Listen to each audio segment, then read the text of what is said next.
दिल्ली और नोएडा से सटा हुआ है यूपी का ये इलाका यानी बुलंदशहर।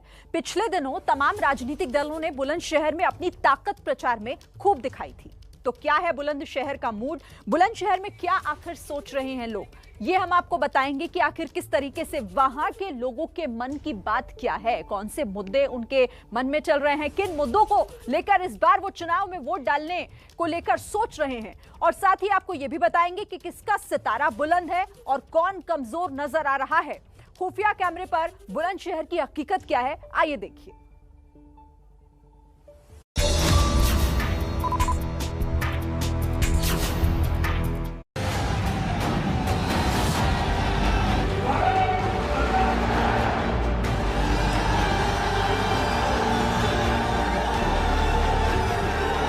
बीजेपी जाएगी यहाँ से तो बीजेपी ऊपर वाला मालिक है, चुनाव है, कब किसका रुख इधर को हो रहा है क्या पता चले। ये क्या दे रहे? पेट्रोल 70 से 140 कर दिया। 1000 का सिलेंडर हो गया, 400 का सिलेंडर है।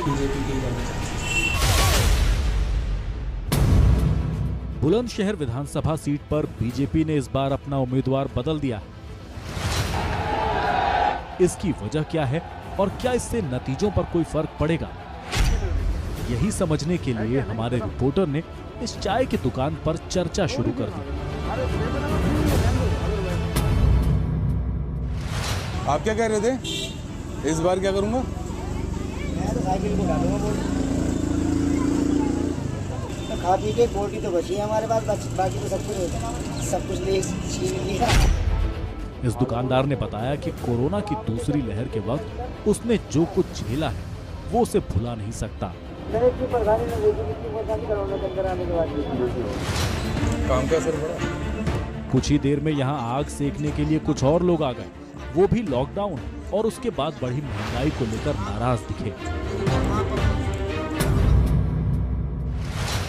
काम का असर पड़ा।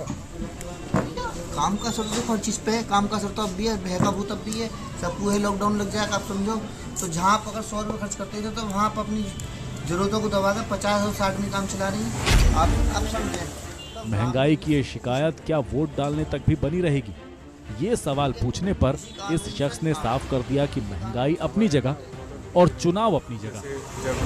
इससे पहले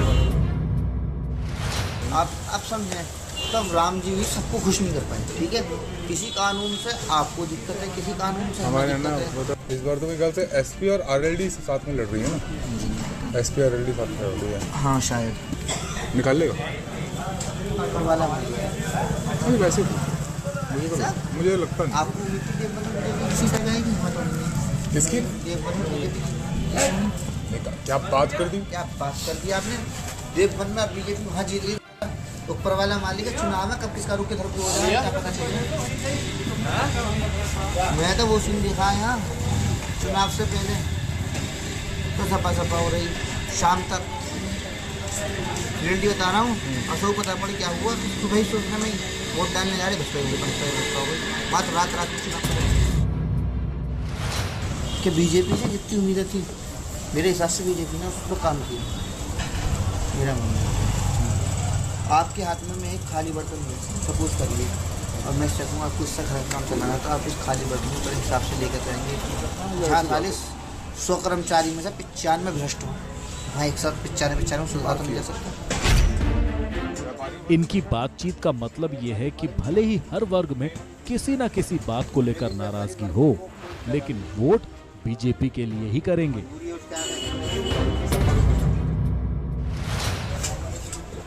व्यापारी वर्ग खुश है? व्यापारी वर्ग ना नहीं ना, लेकिन व्यापारी वर्ग को कोई जगह भी नहीं है डूबना। हाँ, मजबूरी है उसके आगे।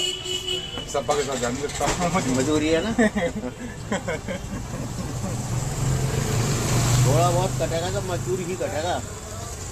हाँ, मजदूर क्यों कट जाएगा? मजदूर थोड़ा, अरे जो हजार किलोमीटर चला है, वैसी जातियों का है ना जो मजदूर, वो कट जाएगा थोड़ा। मान लो ईबर है, एससी है और ये मोमडन है, ये थोड़ा मुसलमान ये कट के समझ लो 30% ना। ये बीजेपी को जंग में 10% मिल जाएंगे वैसे हमारे यहाँ मुसलमान दे देंगे 10 और को तो 15%। क्या बात कर? सही बता रहा हूँ बुलंदशहर विधानसभा सीट से इस बार बीजेपी के प्रदीप चौधरी, एसपी-आरएलडी गठबंधन के हाजी यूनुस और कांग्रेस के सुशील चौधरी मैदान में हैं। 2017 में बीजेपी को यहां 45.51% वोट मिले थे। दूसरे नंबर पर बीएसपी थी, जिसे करीब 36% वोट पड़े थे।